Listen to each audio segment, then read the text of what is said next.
This episode of the HoneyDew is brought to you by Hims. More on that later. Let's get into the dew. You're watching the HoneyDew with Ryan Sickler at your mom's house.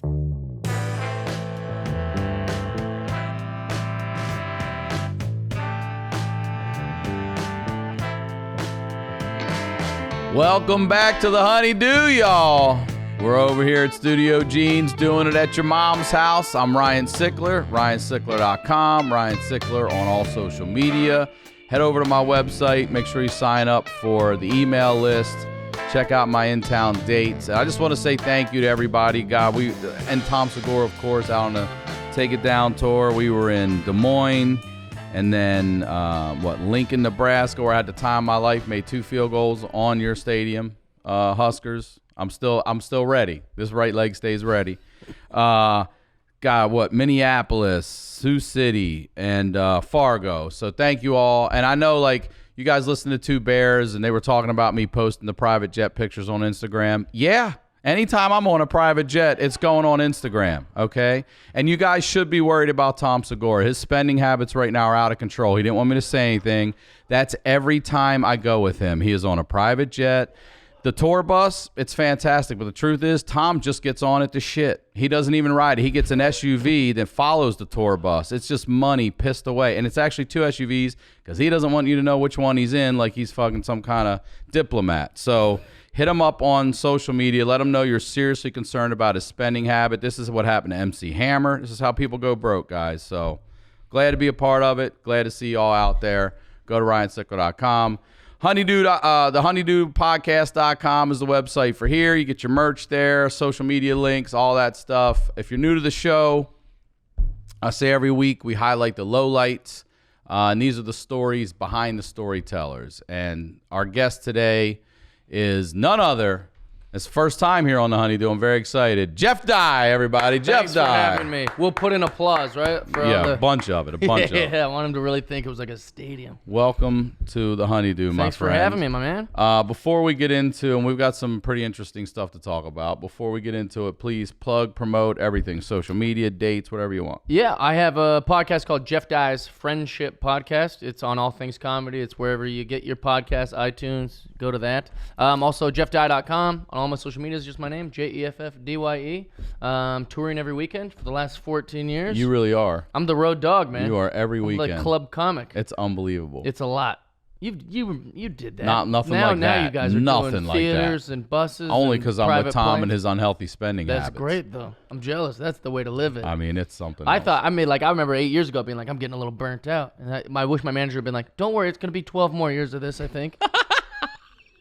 Don't get burnt out yet. You should pace yourself. But you're out there. Every weekend, yeah. Is your NBC show still on? We're in hiatus right now. You are? And I'm working on a few little other things, trying to get some stuff cooking. Tell them about that NBC show. Just so strangely fascinating to me that anyone even created this, and it's doing well. It's really weird, doing well. yeah. We record-breaking ratings for the first and second season, but it's me, right? Young comparatively, Terry Bradshaw. Yep. William Shatner, 88 years old, Henry Winkler, and George Foreman, and we travel the world. It's just insane. It's the weirdest combo. You guys travel the world and just have a show about it. You know how humiliating it is? Literally every day goes, people, strangers will go, hey, that guy from that show. I'm like, yeah, that's me. And they're like, how'd you get on it? It's like... it's nothing more right. I think that I get everybody else. It's you that's got me puzzled. Well, it's just really funny because getting recognized. There's no better feeling. There's no better feeling. Someone going, I know you, and you're like, yeah, that's me. And then they just hit you with we get those guys, but you're young and not famous or rich. We'd never heard of you, you piece of crap. I don't know. That's great. So you're on high. There may be another season. There you could don't know be. yet? We don't know what's going on. Yeah, NBC. Everything in TV takes forever. Yeah. It's the worst. You'll just not hear anything for 6 months, and they're like, all right, you're going to Japan tomorrow. You're like, what? I'm back. I'm relevant again? It's tricky. So I reached out to you about some stories. We took a little walk and talked, and you really dropped some stuff on me that I'm blown away. I had no idea. So why don't we start simply with where you're from? Yep. And then I want to talk about, what I want to talk about. Well, when I grew up in just south of Seattle, Washington. Very liberal place, very pro arts. Is that where you started comedy too? Seattle? Yeah. Okay. Which was a hard place to start comedy. Yeah, it's a great scene up there. It's competitive. There's a lot of talent up there, I think. It's tricky. It's like it's a very cliquey. Yeah. You know, so if you're not the type of comic, at least it was then. I shouldn't say that like it is now because I can't speak for what it is now. I haven't been there for 11 years. But at the time when I started comedy there, if you didn't have like an old hat from the vintage store and you weren't like trashing George W. Bush, you might as well have been like the biggest hack on the planet to them.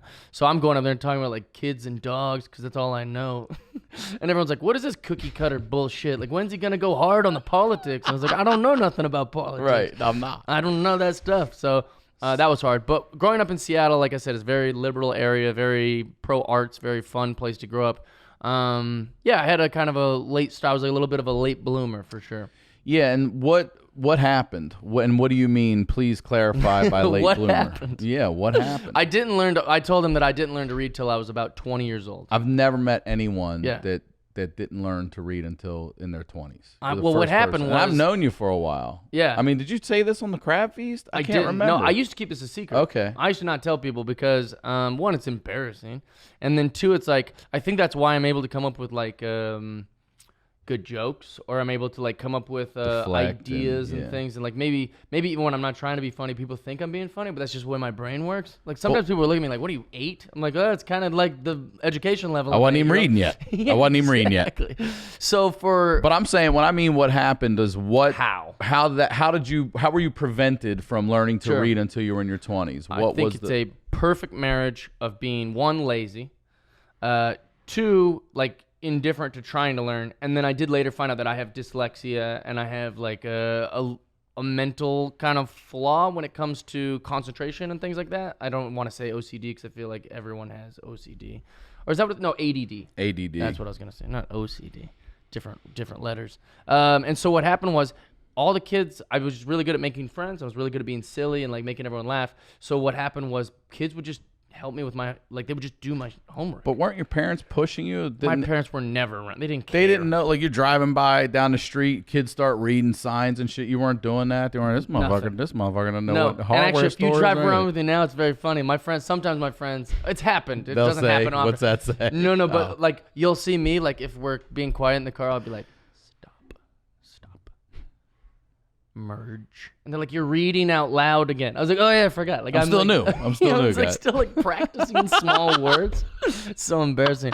But yeah, so what happened was, once you got to a certain point of people just helping me do my homework and people helping me cheat and me masking it, I actually talk about it in my act a little bit now, where like everyone just thought I was a legend. Like nobody cared to look into it. Like maybe this guy's misbehaving. That's what I'm saying. No one. Nobody. No teachers. I had no a few counselors. teachers. Nobody stepped in there. Well, I was turning in homework that was Because kids were doing it for you. Exactly. I had like really good friends who would like kind of shelter me from like the embarrassment of not.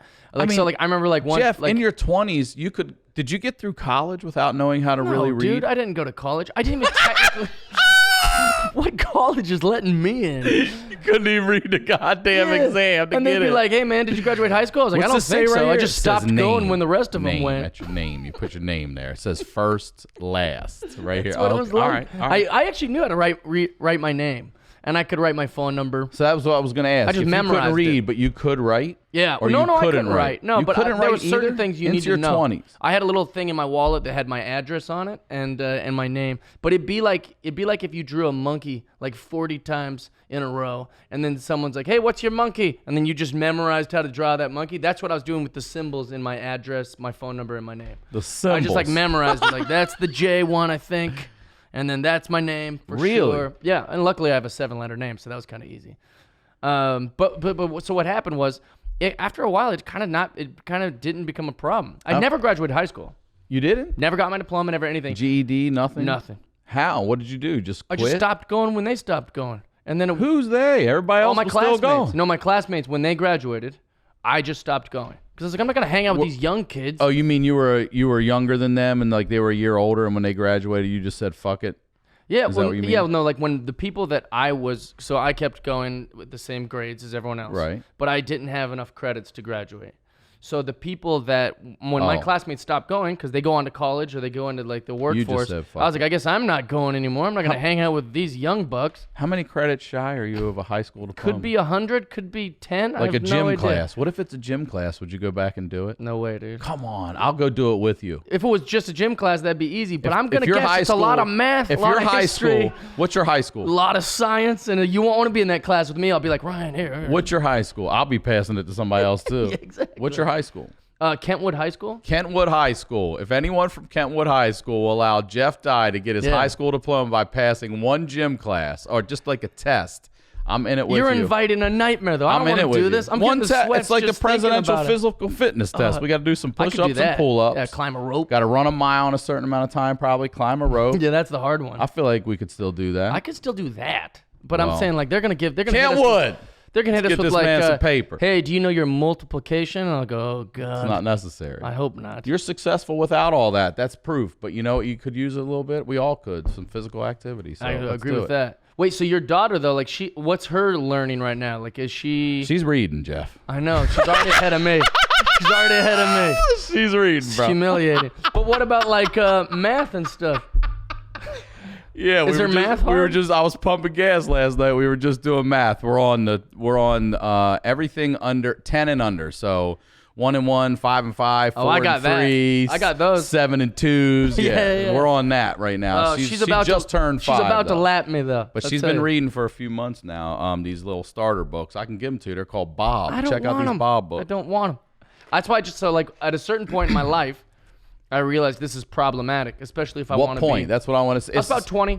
But I mean, what moment? Because you're telling me that principals, teacher after I mean, Yeah. how that this gets through is Yeah. blown. This is like these athletes in college that pay people to take their exams Yeah. and shit for them so they can play football or basketball or baseball. I was or like whatever that, the except fuck they're nobody was doing, pushing me wrestling. through anything. They were just kind of ignoring me. It's not like I got a diploma. And I it's didn't not like get you into were college. a troublemaker, so they were like, just get them the fuck out of here or anything like that. You just coasted through. No, I got suspended a lot. I was a pretty problematic child. Oh, you were? Like the teacher would be like, Jeff, come read in front of the class. And I'd be like, no. And then the whole class would laugh, like, Jeff's so funny. But the reason I was saying no is because I couldn't read. And then the teacher would be And like, what grade Jeff, is I this? wasn't asking you. I was telling you, come read in front of the class. And then I'd like panic. And I'd be like, reading is gay. And then all the, Flip my dad. yeah. And then all the kids would like put me on their shoulders, like, he's a legend. you We'll know? carry it to the principal's office. He's our leader now.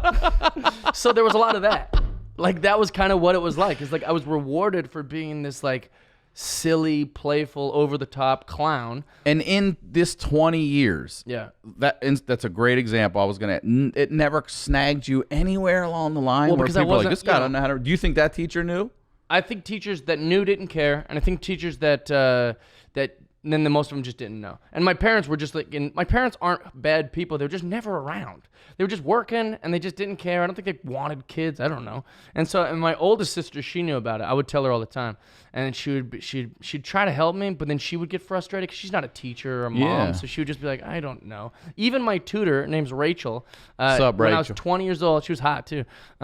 She was 20 years old. I was a virgin at the time, so I was like kind of like, I thought we're gonna everyone get it. was We're gonna hot. get into I thought that everyone too. was Yeah, hot. yeah. And so, but when Rachel would teach me how to read and write, I kind of talked about this on Kelsey's Wrists of Fury, but she would be like, all right, A is ah. I was like, all right. But I'm just like looking at her boobs, you know? Yeah. you What's know, B? ah. Boobs. Yeah. But then she would get to like C, and she's like, C is a cuh sound. And I was like, okay. So I'm trying to like learn. And then we get to K. She's like, K is a cuh sound. And I'd be like, nah, C's already doing that job. And then I remember her getting actually like, you're not gonna argue your way out of this. Like I wasn't even trying to learn. I was just trying to like be silly and like Yeah. figure out. And she's like, no, can you just try and learn? It was like very difficult. And even now, like I read horribly, but it's at least I'm working on it. You know. All right, so you escape all these opportunities of reading. I mean, we used to have to read out loud in class all the time. And even though, you knew how to like I would sit there and compare myself to how other people read. I'm like, I can read better than this guy. Yeah, and then this- a girl and I would was- read, I'd be like, I cannot read better than her. She is a good fucking reader. Yeah, we all did that. Yeah. I was just panicking and sweating blood, Yeah. going, "It's coming to me soon."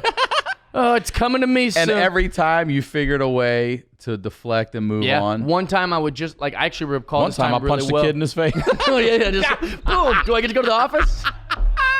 I'm not reading shit, guys. Yeah, we're Fuck like- Ranger Rick. I'm Really going dodged that bullet, and I get a week off of school.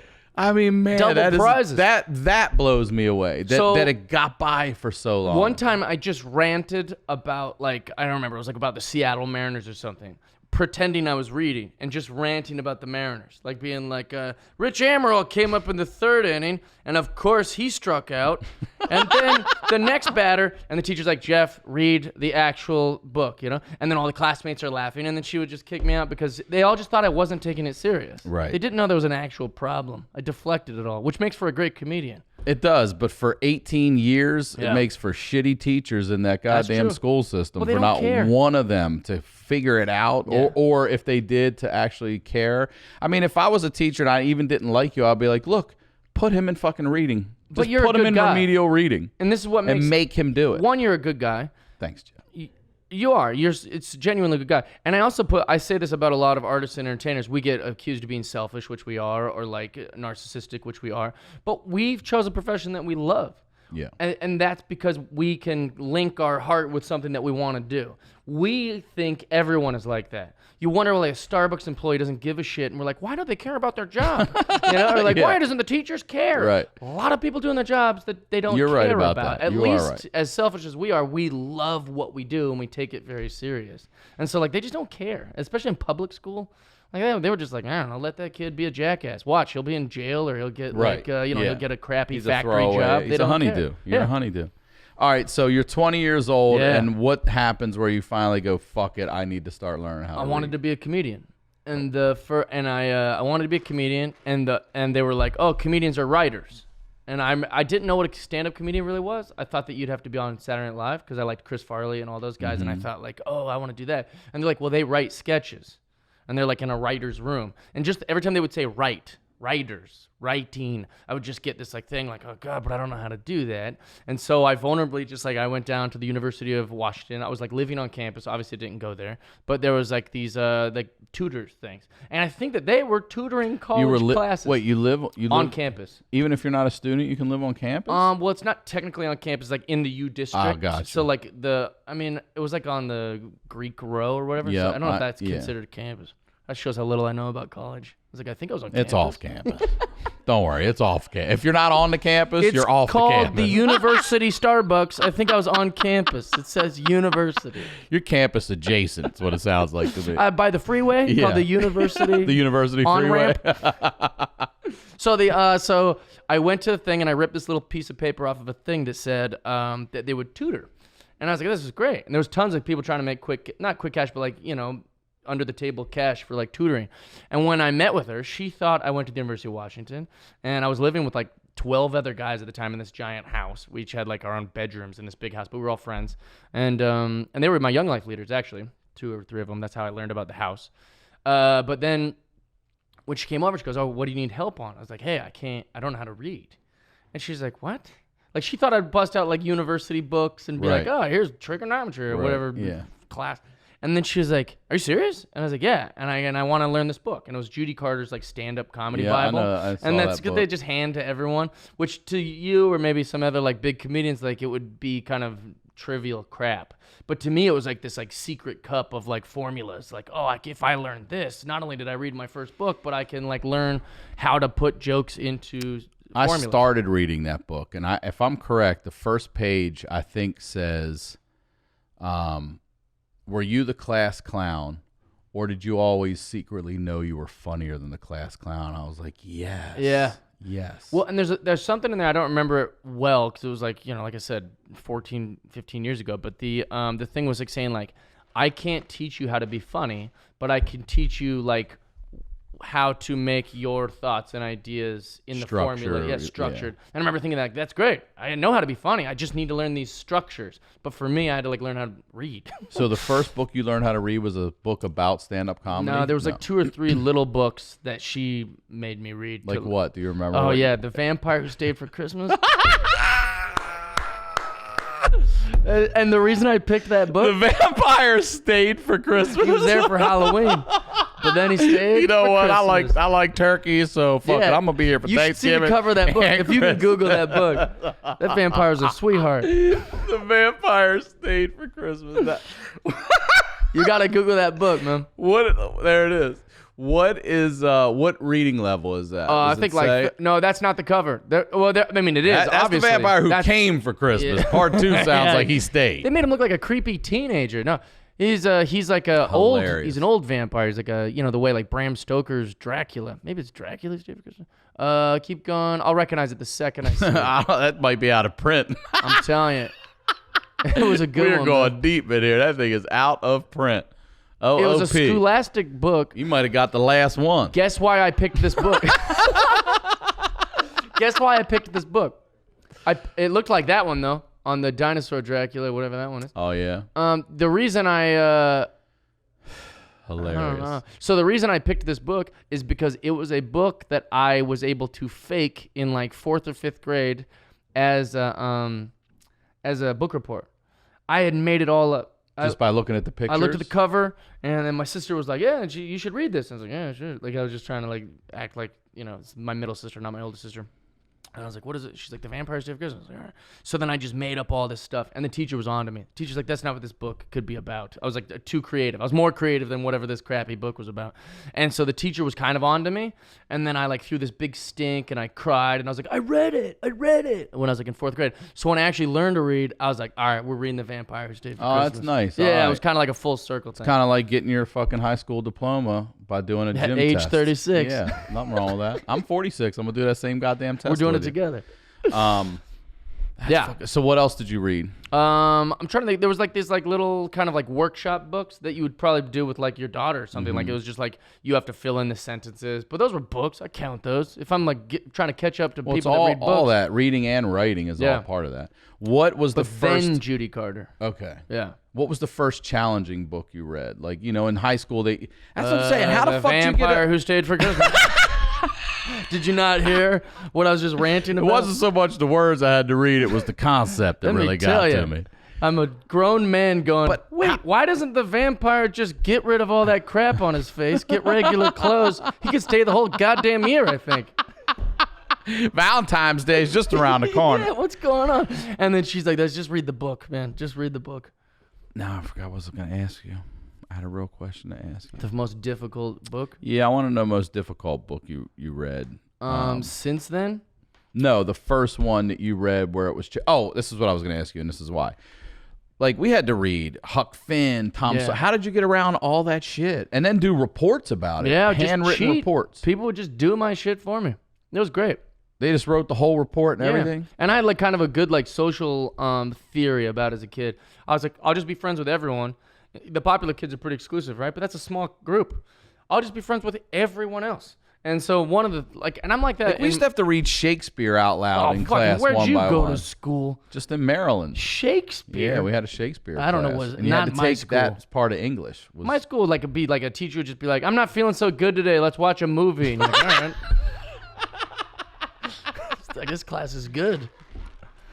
I'm starting to see why you didn't learn how to read Yeah, it till was your a 20s. crappy school. We're going to put Goonies on, guys. That's what it was. And then, like sometimes the movie would say bitch or something. We all like giggle and like that was the highlight of the day is that the teacher didn't notice. I don't know. All right, so first challenging book you read, was it something like that? Did she make you in this class? Did you have to like trying to Harry think. Potter or anything? No, I didn't read none of that crap. Later on in life, I don't read that stuff. I don't either. Yeah, I always think to The myself, Twilight series. and maybe it's because I got a late start. I won't read any fiction because I'm like, I'm wasting my time. I got to learn stuff. I got to catch up and learn stuff. And if I just like listen to some like fantasy book, like we didn't learn anything. That's just like a great story. So like I was big into like biographies. Like I read like Hank Aaron's biography or like, which is actually in hindsight pretty dense because it's just like a timeline of Right. like things that happened. You also said you're a big documentary guy. That's how I too. do all my learning. Yeah. So like if you ever talk to me and I like start sounding like I'm real smart, it's just because I watched a few documentaries about that subject. So there was whenever Netflix first started streaming, which must have been can't remember what year that must have been, but I was living in LA already.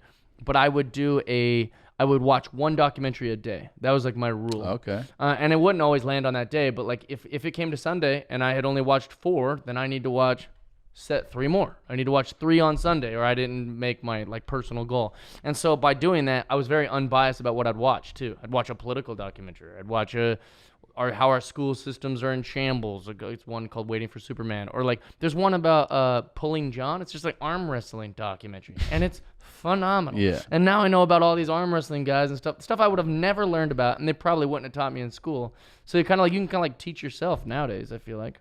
And then Ryan Stout has turned me on to you had him on?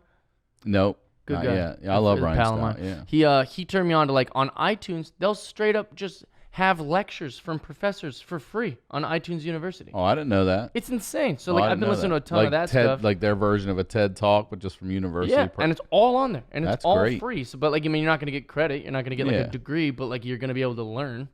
It's pretty cool. The problem is the thing I'm learning is that the more you learn, the more angry you get about the world. That's why I'm so happy. Every time I learn something, I go, ah, shit, I you wish were I a lot would have happier learned when that. you didn't know how to read. Even now, people go, he's always so happy. It's like, I think it's because I'm dumb. Like, because like I'm just going around going, isn't everyone great? Aren't all these people great? And people are like, I'm kind of a shithead. It's like, not to me. Cool shirt. So, have you ever confessed this to your parents? Did you ever finally come clean about? It's so funny. A lot of people come out of the closet. A lot of Yeah. people have shit they have to confess to their parents. You had to tell your family that you didn't know how to read for Me and my 20 parents years? don't talk much. And just But do you 'cause- read together? No, we don't do nothing together. But here's the thing: my parents, You don't read together, you guys? my parents, have heard me talk about it in my act recently because they like Okay. came to like a show that I did at Spokane Comedy Club, Because literally, you just recently started talking about it. this. Yeah, in the last few years. Okay. Because before then, actually, you could probably find me on podcasts being like, I'm pretty standard. Just went to school, grew up, started comedy. But like the truth is that like it was shitty. It was weird, and it was kind of a weird ride. But I've seen my mom and dad in the audience when I'm talking about it, and I think that they just think I must be making up a bit or something. Exaggerating. Well, they don't listen. He always loved fiction. That's how my parents. Do your parents come to your shows? Well, my dad died when I was 16, and my Okay. mom just started coming. Yeah. So my mom and dad watch My me. mom loves Tom Segura, though. She goes to his shows. that's It's so her favorite heartbreaking. comedian. Now that you're opening for us, she goes to your shows. No, we're here for you, honey. What time's Tom get on? when's Tom What get? How time's much Tom time get you on? doing? I'll be getting a drink. What Yeah, time's Tom on? exactly. I'm gonna take a shit and then I'll come see the rest of the show. So the no, but what I was did gonna they say ever is, ask you about? Did they ever question you? No. Hey. my parents watch my stand-up comedy like this. Like my mom is just like doughy-eyed with a smile, like, oh, it's my son. I don't think she understands any of the jokes. And then my dad just looks at me like that goddamn liar. Because like, Making me look bad. Yeah. Man. He knows how to read. no, but like, so for when I first started comedy, did you ever like subscribe to like, if it isn't true in your life, you won't write a bit about it? No. So for example, if this is the example I heard on a cassette tape once, was that if for a joke you needed to make your dad's right arm longer than his left arm, even though it isn't in real life, but for the joke that makes sense, would you write that joke? That I wouldn't know. But I'm You saying wouldn't change that detail for a joke. if it was necessary for a great joke, yeah, I don't think that's a big deal. Yeah, I guess. you wouldn't care. I think as long as this is just my opinion and one person's way of doing a thing that thousands of people do. I love it all rooted in truth. Right. But I'm a big fan of hyperbole and exaggeration and all that shit. Yeah. Like I like similes and metaphors Yeah, and that's all why that I like stuff. your comedy, because you're telling like stories that are like really but funny. but if that was the case to make that a better joke within that story, yeah, I would So switch when the I left to first the right. started, this is why I said that my dad watches me like that, liars. Because when I first started, like, if I needed to make someone racist in the joke, guess who's racist? That's a little different. Old dad's racist. That's way different Yeah. than the other arm is Yeah. shorter. So, like, I would be like, my dad's completely bald, but he's got a big bushy beard. It's almost like half of his head gave up, and the other half is like, right? So not only is he a racist, Yeah. I made him bald. I made he's him not bald either? No, none of that's real. It's all for the jokes. And so my dad would just be like, hey, my friend Al went to your show a few nights ago. He said you called me all these names. And I was like, yeah, that's true. You know, like I Yeah, just that's what completely I've called him dumb a million times. But yeah. He doesn't say, please stop doing that? He doesn't or- give a shit. No. No. I never even met my grandpa, and I have like a whole bit about how my grandpa's racist. I changed it to grandpa. Is he there? Who? It's your grandfather. Do you have a grandfather still No, alive? I've never met him. He's like dead. Oh, okay. And so like, but I changed it because I was afraid people at my dad's work are gonna like be like accusing him of John. calling him racist and stuff. Today, She's like, I'll just change it to my grandpa I've never met. That really would. But nowadays, my jokes are more honest. I'm telling more things about real life. And that's probably why I'm more successful now. But like back then, I didn't care. Anything went. If I needed a joke where I have 12 sisters, I got 12 sisters. Yeah.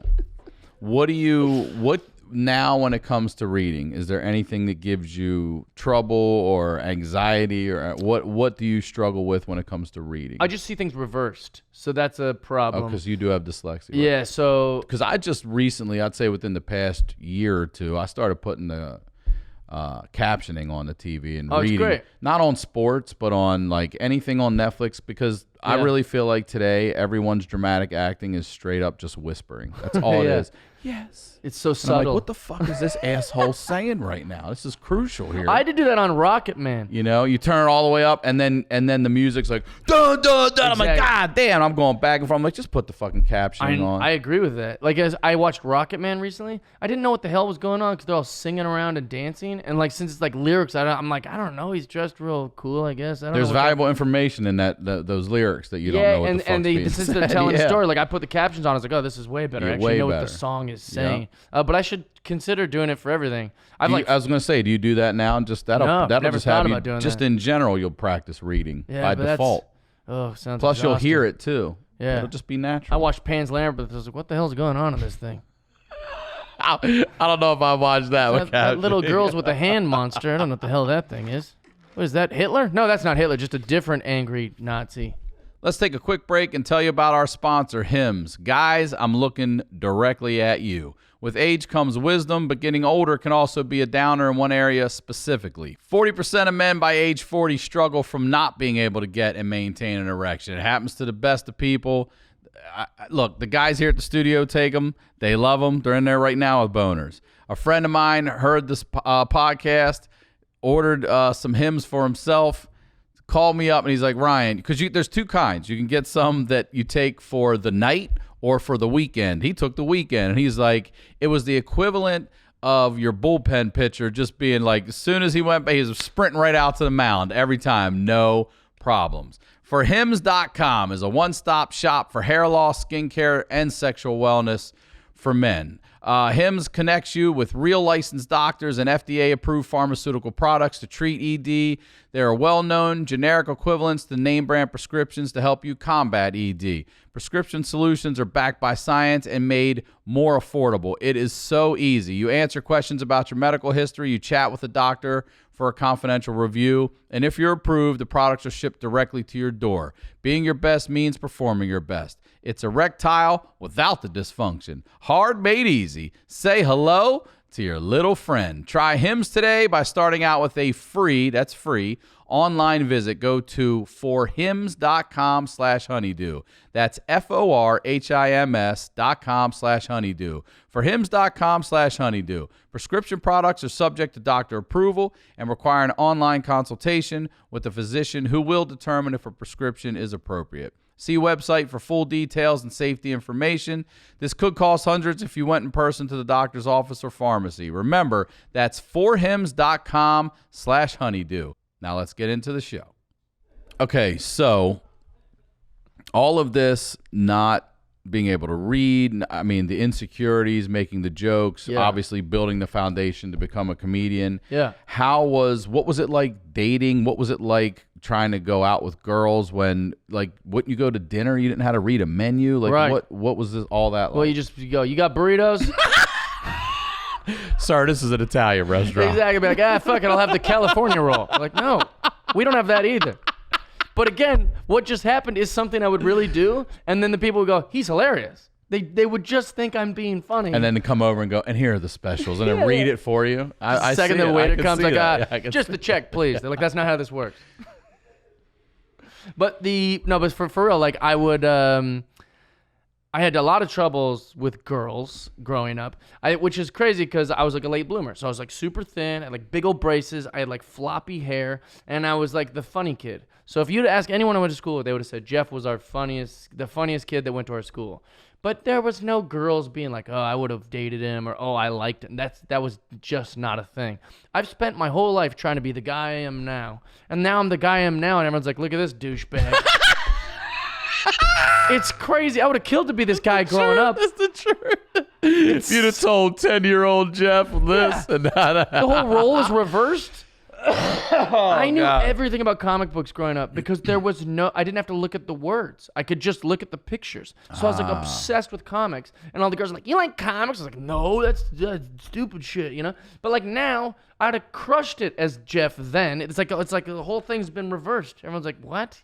You have Sports? What about baseball cards? None of that? Loved all that stuff. Yeah, But yeah. could you read that stuff? No, I didn't read it. I just looked at Just the numbers on I'm the really back good and with faces stuff? because of I think that too. I think it's maybe like made my other senses a little bit better. But I'm really good with faces. I once was at a Godfather's Pizza.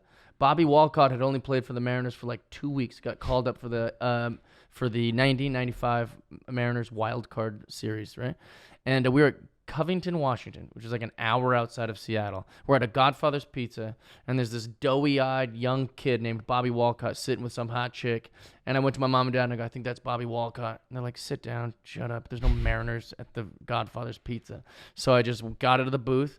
I walked over to his table, and I go, are you Bobby Walcott? And I think I probably got him late or something. He was like, yeah. Yeah, I am Bobby Walcott. Like, he was like so happy. It wasn't like, get out of my face, kid, like Jay Cutler or something. Right, it was like he was like, I am, but he couldn't believe it. He walked over to the lady, he got like a Sharpie, and he signed my Mariners jacket. And my parents looked at me like, we got a real prodigy here. But it's like, no, you're sitting with the dumbest kid in America who just knows faces really good. But yeah, so baseball cards helped with that and like all that kind of stuff. So girls, we were talking about yeah. dating and stuff. But you were yeah, a late bloomer. They were. That's the thing is like I was a virgin I've used this line before. I was a virgin until I was 21, and people go, "Oh, that's weird. Were you like religious or something?" You're like, no, there wasn't a lot of pussy being thrown my way. You know, Right. It wasn't like people were like, "Oh, let's have sex with that skinny weird braces kid who won't shut up and stop making bad jokes." You know, so Everybody in the book club was fucking though. You know. yeah. If you'd have been in the book club, you'd have got Band some pussy. camp, you know, like isn't that a thing? Like band kids are like hypersexual. Even like our special needs kids at the school were like banging in the bathroom. That's true. Bless them. Each other, not teachers or nothing. That would be Not younger that's students, but terrible. you know, like each other. So you with dating. Yeah, so I had a lot of trouble. And then when I got to high school, my sisters gave me kind of like one of these like makeover things, right? Oh, not to mention we were very broke growing up. So I had really poor clothes. I didn't have like good clothes. But you said you weren't religious, but weren't you? A little bit. Because you said earlier your leadership guides. Or Yeah, my young life. Young life. But that wasn't until after high school. I got into like young life. But so you're still a virgin at that point. Right. I probably could have had sex after high school. I probably could have figured that out, found somebody who would be willing to do that. But by then I was so indoctrinated with like church and young life, which was like post, because it made me feel like I had a purpose. With that they were just teaching me like sex before marriage is bad and God. Right. So then Standard, now I finally could probably have sex, and now I've got like guilt. But because I was such a late bloomer in that, I didn't do nothing. No hand jobs, nothing. Everyone else was at least doing that stuff. Were you just wet dreaming all over yourself Nah. like every goddamn night? Well, but that's the thing. Think about this. How many of your friends in high school admitted to masturbating? It's funny you asked that. So in middle school, a lot of us did it, never talked about Right. it. High school, later, 11th, 12th, you'd talk about it. College, people are just bragging about it. Like Right. he's just walking down the hall with his dick out. Like, That's the "Oh, thing. you're In too junior and high comfortable, school, man. they made it sound You're like too comfortable. you were a freak if you were Yeah, masturbating. right. But they were all masturbating. And I Everybody. wasn't. I was like, yeah, man, freaks masturbate, you know? I got to jump back and Cool ask a guys very wet quick. the bed every night. I got to ask this question. What did your parents do? Because we're talking about you went from high school to the young life, it's Yeah. called. You never graduate. Your parents didn't be like, fuck that, you're graduating. They never forced you to graduate? So this is how hippy dippy and cool Seattle is. This is one of the positives of being like a soft, like liberal, is that they let me walk. So they're like, we don't want to humiliate him. Let him walk. For real? I got to throw my hat up, do that, With all that the nonsense. same kids you were Yep, supposed to because graduate They didn't with? want to humiliate me. And they're like, but you need to come back to summer school. And if you can't complete it in summer school, you're going to have to come back next year to get the credits to graduate. And so I was like, yeah. And so then they let me walk. Kentwood. Yeah. Kentwood. But that's nice, man. Like, and That so is I nice. didn't feel embarrassed. I'm or saying anything. let's wrap that high school diploma up. Yeah, and a lot of people who probably till right now had no idea that I even had like this severe of learning disabilities. They saw me graduate, and they went to the graduation, and which Even I your also friends, some of your closest friends didn't no, know. my closest friends knew. They did. Okay. Yeah, but like I'm talking about like people, the classmates and stuff like that. But you know what's funny is that I even got in trouble at graduation. So there, it was so good though. I was plotting this one. So there's the stage, and then there's the principal, and you walk this way, you shake the hand, you get your diploma. This person walks that way, you shake it, and they said, everybody, they made an announcement to all the senior class. They said, listen, at senior breakfast or whatever, they go, listen, nobody is to pull any shenanigans. and Jeff, and they were like pointing me out, like, Jeff, we're serious. Like, nobody can do anything, because if you do, it'd be really insensitive to someone that is getting their name called. All their parents are waiting for their name. And if you do something, then maybe their parents are going to miss that name of the next person. So be respectful. I literally, the second they called my name, you're supposed to walk down these big steel stairs that lead down to the middle area. So I get my diploma, they say my name, nobody cheers. Mom and dad ain't there. You know? They're not. They No, didn't they come. don't care. They're working, man. And so then I get to For real? Yeah. They didn't come to your fake graduation? No, they don't care. Man, that's some bullshit. I get to the middle. Right? I raise my diploma up in the air, and I just let my body go limp, and I fall down every single Are you stair. serious? You Yeah, fell all the way down? dude, and I'm like bleeding. And it hurt a lot. You're only in the D's. Yeah, it hurt There's a lot. so many more people. Just this whole, like, I fell for like an hour. I was like Mr. Bean. And then teachers actually came to like my aid. They're like, "Oh my God, are you okay? Is everything all right?" I was The like, kid that can't read fell. yeah, they didn't know that. But it was great. And actually, afterwards, the girl that I had a crush on's parents, the girl I had a crush on thought it was stupid, and she thought I was a moron for doing it. She hated me for that. But her parents were like, "Thank you, man. We were bored to tears up there." That was like the best They're thing. thanking you. Yeah, they were like, "It's just a bunch of kids' names. It's not hard to graduate high Right. school, unless you're me." I was gonna say for some of us. Yeah, but that's it's how not. he thought. His daughter was super smart and hot. So, we talked about dating. You said you had a pretty it might be the most embarrassing moment of your life. It was actually. definitely my most embarrassing moment. I'd say till that. Yeah, I think it might be still my most embarrassing moment. So I'm really insecure with girls, right? And I asked this girl who's older than me to go to homecoming, and I liked her a lot. Her name is Jennifer Marshall. Right? She's a beautiful girl. She's cute. She was older than me. She had no idea I was a nerd in like the older grades because I got the little makeover for my sisters. So she's like, "Oh, he wears the same Abercrombie shirt every day, but he's cute, you know." And I had like a haircut, got my braces off. I'm feeling like kind of fly. So then at homecoming, right? She drives me, right? She's older. I don't know how to do that. That's tight. Yeah. Right? I mean, you're Cool. 10th grade. She's 11th grade. That's a good one. Yeah. Felt cool. We had a limo before that, but then after the thing, she gets her car and we go to like a diner or something, you know, corny stuff that kids do.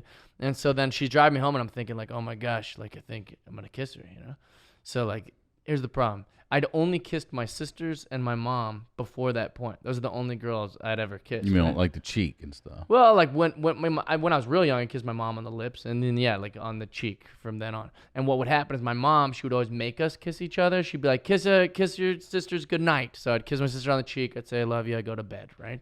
And that became like the only thing I knew. So we're in the car, and I'm like, it's like slow motion. She's like, all right, well I guess I'll call you tomorrow. We can like hang out, go to a movie. And I was like, okay.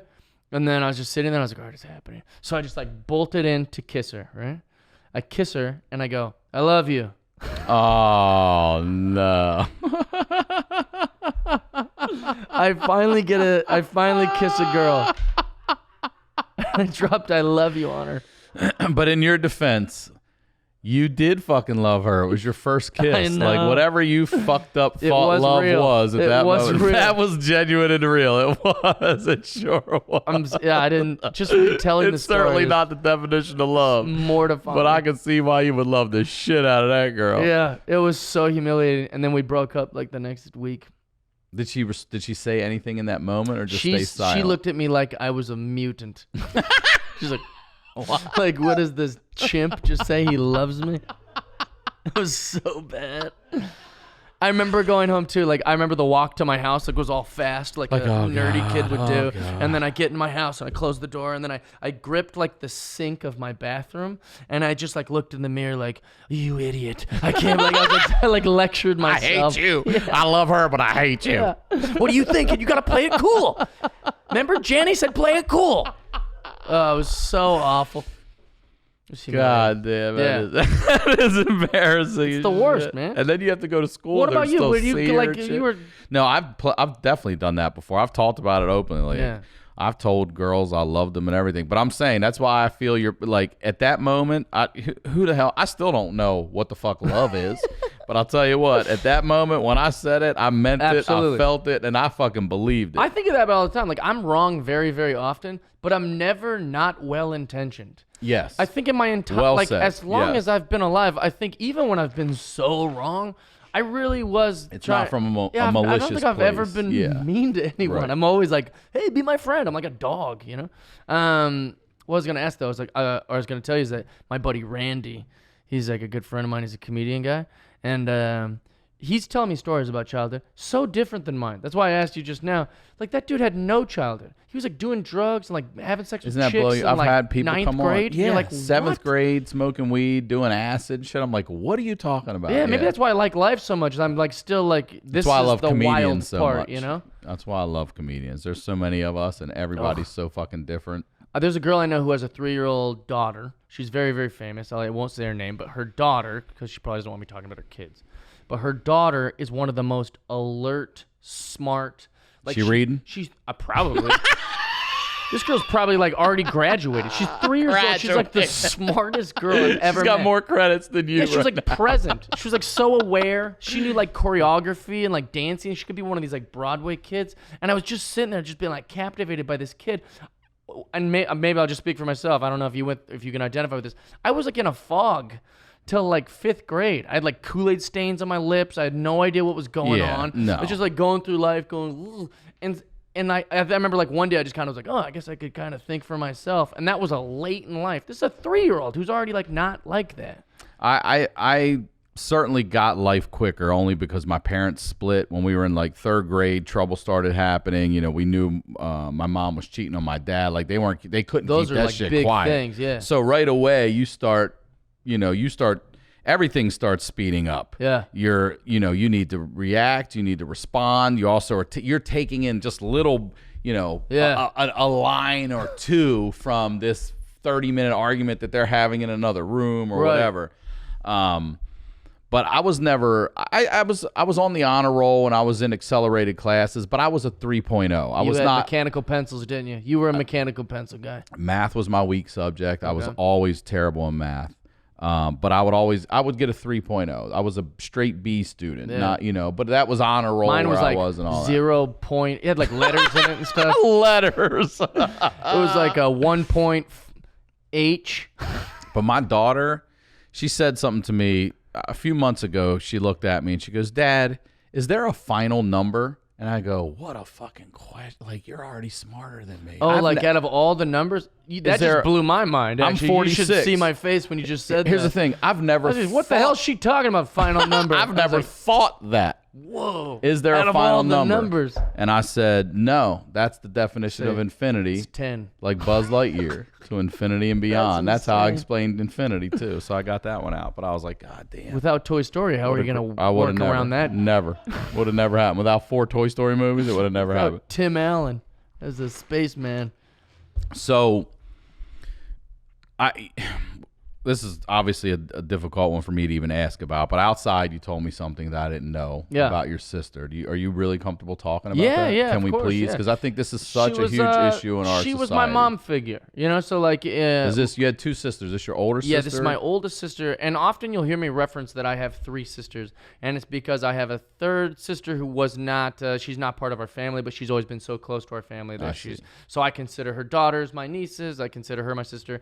So sometimes when people ask me, I say, I have 2 biological sisters, but like in my act, I'll be like, I have 3 sisters, and it's really, I have one that's not my sister and one that's passed. So technically, 1 real sister left, 2, I don't know how to answer it. But anyways, I lost my oldest sister a few Decembers ago in a texting and driving accident. Yeah, I'm so sorry. I had no idea. How old was she? So let's crunch the numbers on this. I'm 36. She would have been 42 now, and it happened a few years ago. So she was 40. Yeah. What happened? She was talking on the phone to her like fiance, And then, like, you know, she's Was distracted. she holding the phone? Yeah, up, she's or- holding it. She's distracted. My sister also was like a horrible driver too. So like, there's that. That's what's funny. Like my dad texts and drive. I'm like, you're not good at driving or texting. Why are you trying to merge these worlds, you ding dong? But my sister, so she was on the phone with her fiance, which is awful because he heard it. Oh, my And then God. a van full of people hit her. But that driver was texting. So they're both just distracted drivers. It was a nightmare. I remember being He in a heard coffee it? shop. Yeah, because she was like talking. Were to they, him. where were they, on the highway? or- She was like, it was like some weird road in Oregon where like it's super dangerous, but you're supposed to just kind of from a hard left, just or hard right, I guess, get onto the freeway. So these people are going like, you know, 60 minimum Right, or to like get on. 100 most, and you're supposed to just go from 0 to get back on. And if she obviously wasn't paying attention, it just like her car was just immediately crushed. Oh, It was the worst thing, definitely the worst thing that's ever happened to me because one, she was like a mom figure, and we were really, really close. She was like my friend and like she was the only person I know, like when I had no money, right, and she had no money, she would still find a way to give me like $300. She would be like broke. It wasn't like if I give people money now, it's like I know it's not gonna hurt my mortgage or like any of this stuff. Whereas like she had nothing, and she would still be like, "Here's $200," and I'm like, "Thank you." Like this, she was one of the most thoughtful, best, sweetest where people. were you when you found out? I was at a coffee shop in Burbank called Coffee Commissary, Daytime, nighttime? and I actually had to go there the next day and apologize because and they obviously were like, "Dude, you don't have to apologize to us," but because I think I freaked them out. They know me. I go in there every day. I write, and I just when I got the phone call, they were like, "Hey, I think your sister just died in Oregon." Who said this? I got a call from a police officer, Really? and so I stood up. Is it daytime, It was, nighttime? probably like 6 p.m. I'm about to Okay. go to like the Improv in Hollywood. And it's like, and I'm writing some stuff. I get that call. I stood up, and because she said we haven't confirmed the identity, but it might be your sister who's died. So I stood up. It's the weirdest thing. I went to the barista just because that's the closest person anyone I knew that was in that coffee shop, and I didn't know him that well. And I go, I think my sister, and I like couldn't say it. And he's like, "Yo, what's going on?" And then I just walked outside and I threw up in the street. Oh, my God. And then I came back in, and he goes, "You okay?" And I go, and I just like grabbed my shit. I put it in my bag, and I got in the car, and I like just drove home. I kept like calling people because I couldn't get to the bottom of it because my parents don't talk to her, and you know she's got a strange relationship from my sister at But the you time. didn't call them either? Well, I didn't. I knew they wouldn't have any information. So if it wasn't really my sister, and they maybe have like a wrong identity, I didn't want to like freak out my parents. Especially since I don't talk to them that much. And so it was really, really scary, and I didn't know what the hell was going on. And then I later got a call. I went out. I didn't know how else to handle it. So I like went to a comedy club. Did you do the show or you Started just hung drinking. out? No, I called my friends and say, "Hey, can you come hang out with me?" And my best friend, Justin, and my best friend Davo, they came out. And I told them what's going on. So then we were ordering whiskey, and they're like, maybe it's okay. Like maybe it's. And so then we went to like this like red carpet thing where I had to like go. I didn't have to go, but I wanted to go.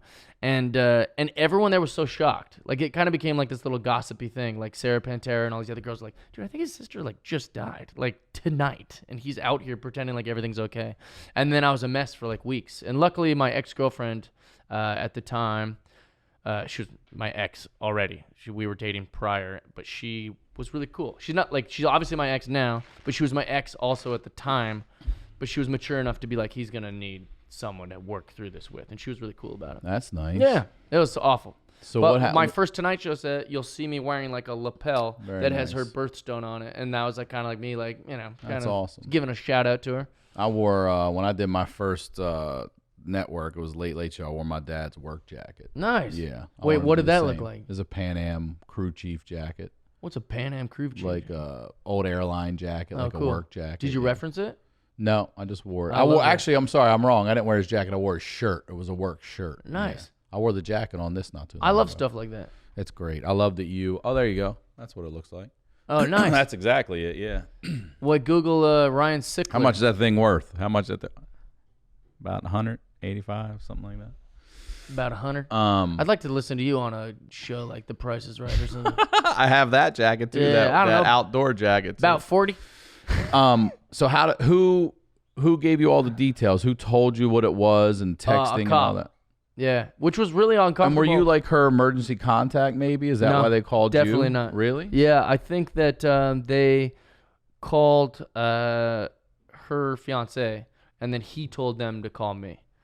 because the thing is, like, she had a pretty crummy relationship with my family at the time, and so like we kept in touch for sure. But the she lived wild, man. She's at peace now, which is nice. But she was like, always living in different places and like kind of like burning bridges. She went to the Clink for a little while. Like, she did? Yeah, For what? She lived embezzlement. Really? But here's the thing: she had a wild life. Like That's where she was getting that 300 every now and then. Yeah. She was bad at it too. She'd love this story. I don't feel like I'm speaking ill. Dude, listen to this. She was a paralegal, right? She's like a paralegal for this lawyer. And he loved her because she's great. My sister's such a likable person. But then she was broke, and broke people do desperate things. Yeah, they do. And it doesn't make it okay, but like that's just like how she lived, man. She was wild. And so she would she literally, like, one day she just rolls up to my like crappy little place I'm staying at the University of Washington, and she's like she's in a Corvette, like a brand new Corvette. What? And we're like, how'd you afford that? She goes, come take a ride. And like, it's got like the hologram of like the speed limit like on the windshield. And I was like, this thing's awesome. She's like, yeah. And then she's like, you should see my new place I'm renting. And we go to her place. She has a tanning bed that she had just bought in the place. So like, if you're going to embezzle, you got to like lay low. You can't the whole Goodfellas thing. De Niro's like, don't fucking show it off. Yeah, bring it back. Bring it fucking back. These are my Fabergé eggs full of cocaine. You're like, no. Here, throw one of these against the wall. Watch how these shatter. It was like that, man. She would just, and so she got caught immediately. Like the guy's like, let's investigate this. Yeah, I mean, it wasn't subtle, It was just heaps off the top.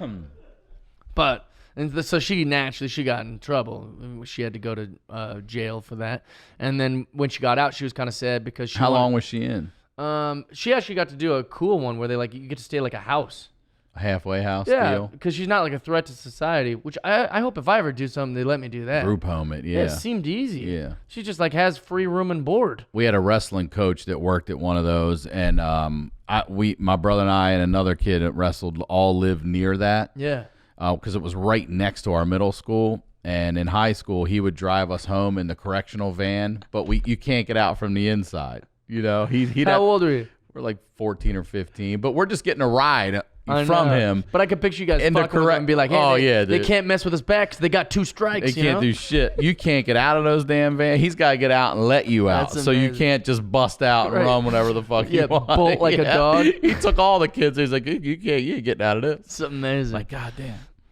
Yeah, she was wild, but it was definitely the worst thing that's ever happened to me. And at also, her funeral, you didn't reconnect with family then? I mom went, and dad? and it was awful because I'd like pretend like we were all, you know what I'm saying? Like, yeah. Because when people die. But that didn't bring you together. No, it should have. Yeah. In fact, it brought us farther apart because there was all this like resentment of like misremembering history a little. You know what I'm saying? Mm-hmm. So like they're being like, isn't this real sad? It's like, dude, you guys were never, so there was a lot of that.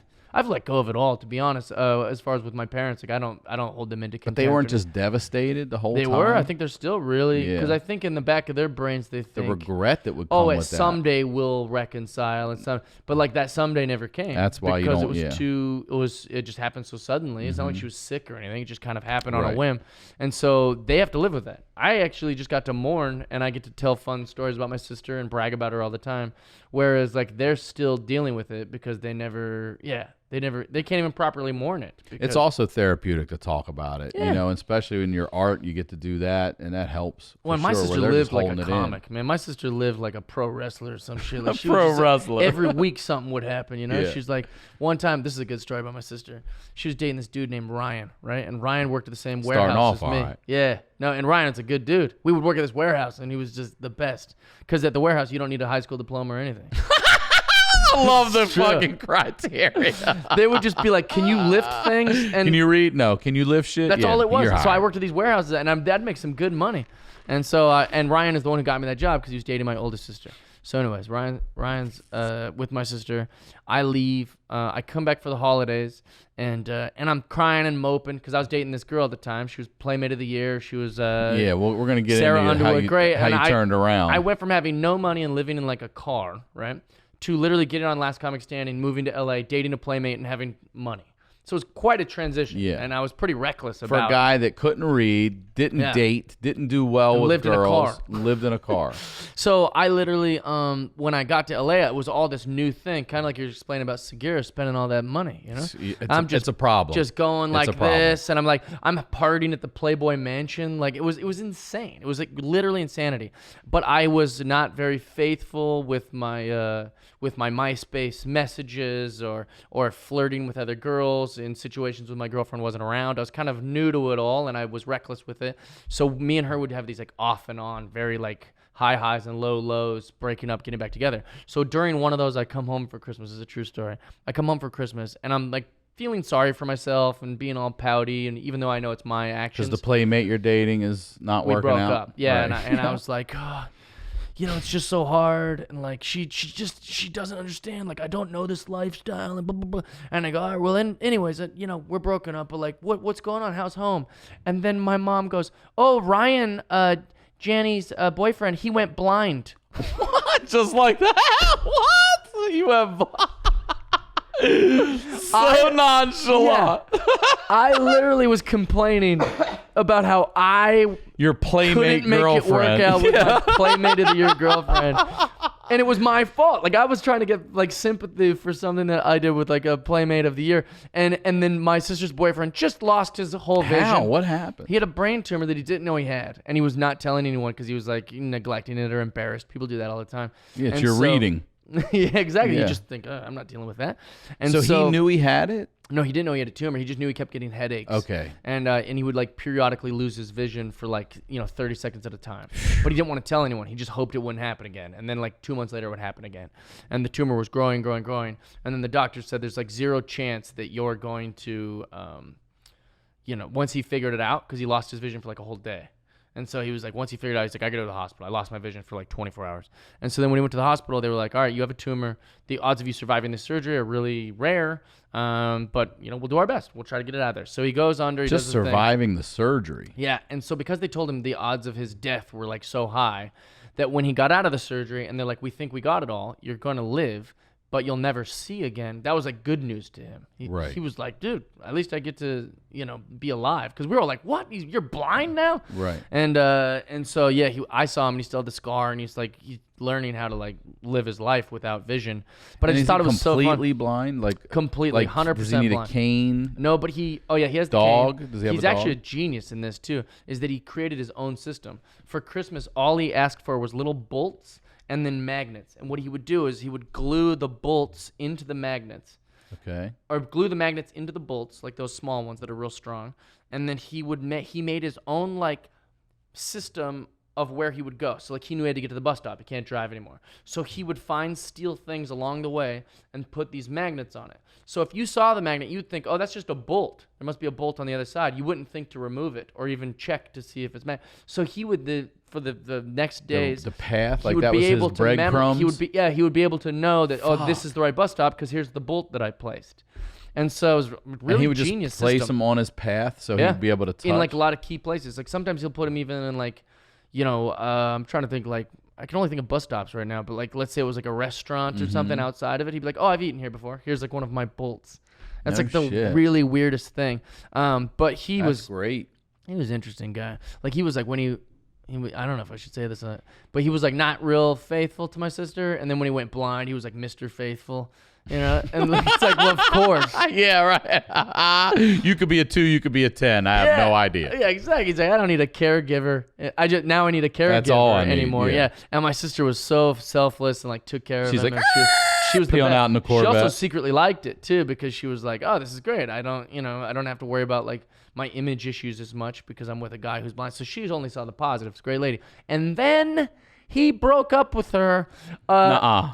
Do you know how psychologically devastating that is? That's got to be awful. To be broken up with by a blind A guy who used to be able to see now is blind. who He's helped like, you know wipe what? his Still, ass, fuck it. and now he's like, I met someone else.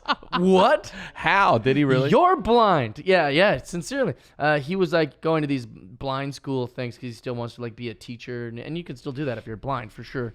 And so he met a girl. I've seen the Hello video. Isn't that insane? Mm-hmm. Can you imagine being broke up with by a blind person? But did he leave her for like another blind woman that Nope. understood I his don't think so. problem? I'm trying to She probably I'm trying just to make felt hotter.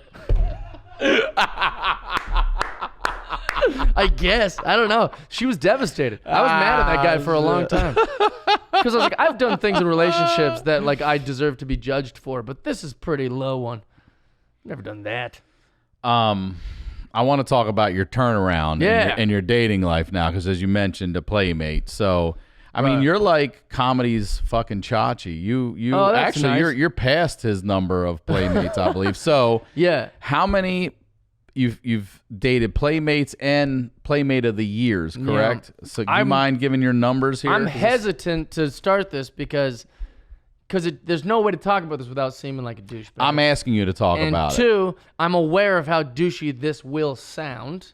But look, coming from a kid who had the insecurities you had with dating and then not being able to read and everything else, I just find that fascinating because there are so many guys that didn't have any of that would never have the confidence to even talk to a play. If you saw a play, maybe like, I'm not even going to go over there. And I think that like, so it's not douchey. I'm literally I'm asking for informative reasons. I'm not naive that my looks obviously help in this department. I get that. I don't want to make it sound like it's all being funny, but I do think being funny helps. Of course. And then also I like doing stuff with the girls. That's not just sex. So like people are like, oh, how'd you have sex with her? You're like, well, we just hung out a bunch, and then I made her laugh all day, and then she wanted to have sex. Right. But like sometimes I'll hang out with a girl, and like if she just wants to eat and like go do fun stuff and hike and have fun, I'm not sitting there going, oh, I hope she has sex with me after this. And then because I didn't try to have sex with her, she thinks I'm like this real sweet guy because she lives in LA where everyone's just trying to have sex with her and inviting them over at like 11 p.m. And so then in their mind they go, oh, this guy's really nice because he's not trying to fuck me. So I think that's a secret cup too. Just spend the time with them and then make them laugh. Put the time in with the ladies. Exactly. Hang out with them. You don't always be gotta nice be, to them. You don't always gotta be fucking them. You know? But it's been said that my sexual resume is more impressive than my comedy. It's been said. How do you feel about that? I dated Ashley Roberts from the Pussycat Dolls for a little while. I dated a few Playmates of the Year, a lot of Playmates, just regular Playmates. Just regular old playmates. Fern Cotton, who's like the Ryan Seacrest of England. She's like a Radio 1 presenter. Dev Brugman for a little while. She's from Bikini a Day. She's gorgeous. How are you meeting all these women? girls' boyfriends and husbands now? We're probably not going to be crazy about this little link, but this was just a flash in the pan. You know, you don't have to worry about it. How are you meeting these women? Internet. You know, because people treat like like if you ever heard like a Chris D'Elia or like one of these guys act like they're better than Bumble or like Raya or any of these things.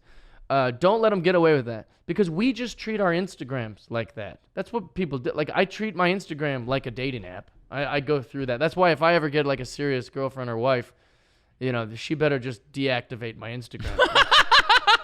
That's why my dad's never cheated on my mom. Because he has Instagram? Not because he's never had the opportunity. Right. Yeah. My dad's never like gone home from work and someone's like, hey, I loved the way you cleaned that pool. Can I suck your dick? Like that's never happened. Hey, Miss August is waiting in the West Wing over there for you. Okay, all right. It's like Let me chat with it's just too tough when you're like a funny comedian. You can even bomb some nights, but like a girl in the crowd will see you making 300 people listen to you, and like that's got some sort of power construct. Is that what it's called? Power construct? I'm not sure. I don't have anything in my life going on like you do. Yeah, right. So I don't know. Please. You're doing like theaters full of people. For Tom Segura, who has unhealthy spending habits, it's a problem, guys. Yo, we need to give him a little intervention. He needs an intervention. A little money intervention. But you're saying you just DM them or something, these girls? Yeah, like or they follow you, or you follow me, I'll follow them back, they see and then you I do start like a stand-up or conversation. I dated Becky Lynch for almost like... Who's that, Becky? She's the #1 pro wrestler like in the world. Oh, okay. Yeah. She's awesome. Great gal. She's from Ireland. She's cool. She's engaged now to this guy that fucks girlfriends named Seth Rollins. What?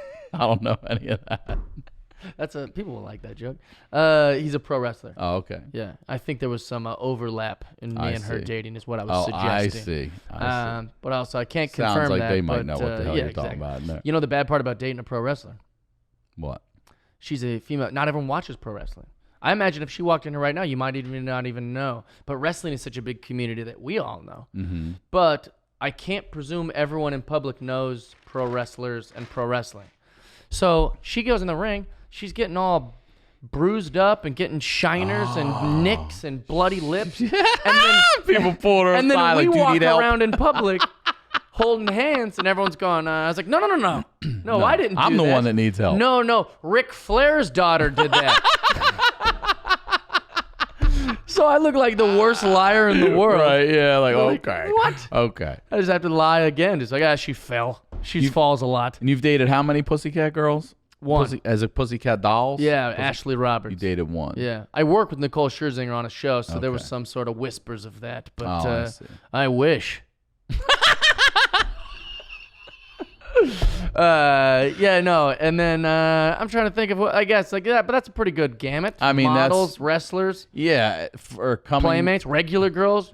So, yeah. I love my life. For those guys out there that have trouble with ladies, Be funny. you be funny. So, listen, And be nice. That's the secret. that's it. Confidence, a sense of humor, and just be nice. Right, and Nikki It's Glazer that- actually on her that's new it. special kind of talked about it. I think That's she was it. probably maybe making a joke for like a misdirection, but I think what she said is true. Is she's like, you know how powerful a compliment is? I saw that when she said It's that true. guy walked out. She's like, "Hey, you were pretty funny." She's like, "Oh my god, thank you. I'm gonna do this for the rest of my life." Yeah, I'll do this forever. Yeah. Which is, I agree with that. We like, and I do it with like even men in my life. Like I'll compliment like a stranger, knowing that like made their whole day. Like you can just say nice things to people, and it's really powerful. Like just telling a comic like, "Hey, I watched your set. I don't know who you are. My name's Jeff. That was really funny." Yeah. That goes a long way. That's for how we met. A young comedian. That's how we Yeah. met. I went up to you and was like, yeah, that was hilarious. Yeah. Yeah. And then I said, I don't know if you have a manager. You got me a manager. Yeah. And then I love recommended him. my manager. And Yeah. he's one of the best. He is one of the best, no Yeah. doubt. Shout out to Justin Shout Silvera. out to Justin Silvera. Do people ever ask you like, oh, who else? Or they ever say like, who's he with? And you're like, it's just his own thing. Yeah, I'm Silvera like, manager. just him. Yeah. I like that better. But he used to, get in the whole whatever. Used to be with these companies that, that kind. And once you're in this business a while on that side, the way we're in our business a while on this side, you start realizing these people ain't shit. Yep. I can do this on my own. Yep. Let me just do this shit on my own. I already spent 20 years making the Yeah. contacts and the connections and shit. I like a guy who invites me to his house for Thanksgiving. Yeah. Like, I trust that guy. I don't like an agent who's like, oh, I'm not replying for 3 weeks because there's some Jewish holidays, and then I'm taking my kids to Machu Picchu. You're like, what the hell? What is your life? on your commission. I just asked you to submit me to Conan. I didn't need you to, like, it's like the weirdest. But, like, Justin's here. He's grinding. He's working. he He's got is. beautiful daughters, beautiful wife. He's like a great. nice, perfect dude. and he and I share the same birthday. Isn't that weird? I didn't know that. Yeah, it's weird. I share mine with some old dude named Jackie Gleason. Do you really? Don't know nothing about him. Come on. I know he's born February 4th. That's all I know. That you gotta be fucking lying. I don't know much about him. Are you- I don't know if you remember, history's not my strong suit. But you could look at movie. You like? I'll tell you what. Watch. Look, people are gonna yell at me for not giving you the classics. Okay. The But Sting. this is the obscure. The Sting. Look, watch Smokey and the Bandit. Okay. Just watch Smokey and I've the heard of Bandit. that before. Sheriff Buford Thought it T. was a Justice cartoon. is one of the funniest fucking comedic characters in movies. Okay. That guy is so perfect in that movie. I'll watch it this week. And we'll talk about it and we'll break down how great he is in that and why, because he's phenomenal. But then, of course, the Sting and all that stuff. you Okay. know. I didn't know he's this I think he's in the relevant. Sting. It's the Sting, or is it? I think it is the Sting. If Yeah, I'd had Jackie to- Gleason, the Honeymooners. I mean, that's the one that everybody's gonna yell at me for. Why you not say that? The Honeymooners. If I had to bet all my money that you would know anything about Jackie Gleason, I would have said you didn't. I'll tell you, his worst movie ever was The Toy with Richard Pryor. It was a terrible movie. The Oh, Toy. really? Yeah, where he's a rich guy who bought a black guy as a toy for his kid. Holy That crap. shit wouldn't even get made these days. You know what's interesting is they always say, I just watched for the first time, what's the movie where it wasn't Richard Pryor, but Richard Pryor was part of it. Gosh, what is it called? Where he's the black sheriff in an old western town, an old white western town. Blazing Saddles. Oh yeah. I just watched Well, that. he wrote on it. He wasn't in it. Yeah, he wasn't in it. Yeah, he was supposed to be. He was representation. Like Yeah. they used him to like say like, hey, They what- said he was too abrasive and offensive at the time. They thought for him to be in that movie, so he wrote on it. why don't they make that movie now? Everyone says you can't make that movie now. I just went and saw it with You Mel could. Gibson at a Q&A just a few years ago at the Comedy Festival downtown. And he was 90 something. And he was running around that fucking stage. He was love that. amazing. He Wait, was who was? amazing. Mel Gibson. Or I was gonna say, yeah, you said Mel I Gibson. did say Mel Gibson. I was like, I can't No, picture him running around or being Mel 90. He's not gonna make it to 90. Mel Gibson. He's he was accusing, punching Jewish people. Yeah, he's and accusing shit in the cops of crowd. being Jewish. Have you ever seen a cop and been like, "Look at this Jew"? Like that's not a thing. just walking That's how up. far down the wormhole he was. Yeah, he was way Just a cop harassing him. He's like, these Jews Mel Gibson. again? You're like, it's not a famous position that cops hold. But Jackie Gleason's a legend, man. I'm gonna Eddie check it out. Murphy, I have no idea. You, as a student of comedy, and Eddie Murphy, comedian, he does a whole Jackie Gleason, Honeymooners. Really? Yeah, imitation, impression. It's fantastic. Well, like, I'm late to everything. Like, just so you know, everything. So, like, my buddies. Honeymooners was black and white. It's pretty late. I know, you're but, coming like, in real late on that. What's the, so I'm trying to think of how long ago this was. My best friend in the world, Justin Downing, I call him Justin Bailoff. He's a really, really great guy. But he was like, dude, have you ever seen Mad Max? And I was like, no. And he goes, dude, you'd love Mad Max. And I was like, what does that mean? Because I don't like these like smart movies that are like artistic and like you're like, well, it was about this, but it's really about this. And I don't like that kind of stuff.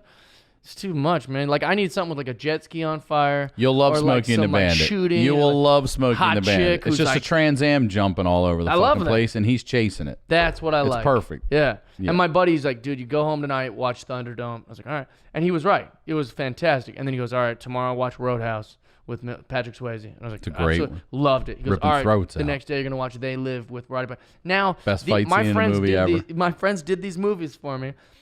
They were like 20 for 20. Like, just going, we know what you like. It's going to be mindless, just monster trucks and like people, you know, badasses and stuff.